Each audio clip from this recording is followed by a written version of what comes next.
mananatiling balwarte ng mga Duterte ang Davao. Para sa update, magbabalita live si Bril Montalvo. Bril, give us an update.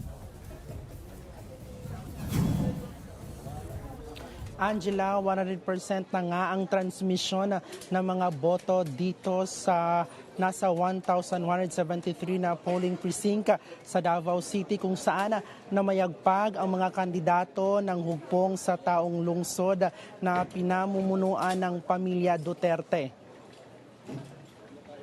Sa mayoralty candidate Angela, nanalo si former President Rodrigo Duterte na nakakuha ng 6,630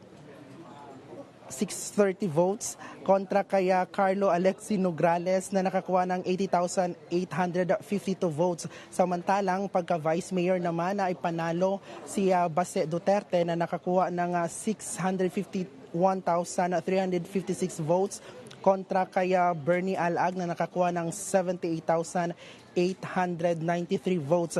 Sa kinatawa naman ng unang distrito ng lungsod, panalo si re-electionista Congressman Paulo Pulong Duterte na nakakuha ng 203,557 votes kontra kay PBA Party List Representative Migs Nograles na nakakuha lang ng 49,186 votes. Samantalang sa ikalawang distrito naman ng Davao City, panalo si Omar Duterte na apo ni dating Pangulong Rodrigo Duterte na nakakuha ng 160,432 votes kontra kay Javi Campos na nakakuha ng 90,156 votes. Samantalang sa 3rd District naman ng lungsod, panalo ang kapartido ng mga Duterte na si re-electionista Representative Isidro Ungab na nakakuha ng 178,721 votes kontra kay Nonoy Alag na nakakuha ng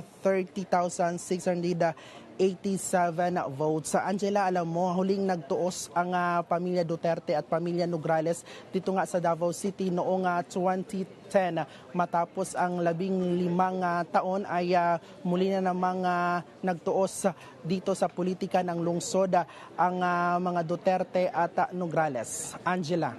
Maraming salamat, Bril Montalvo.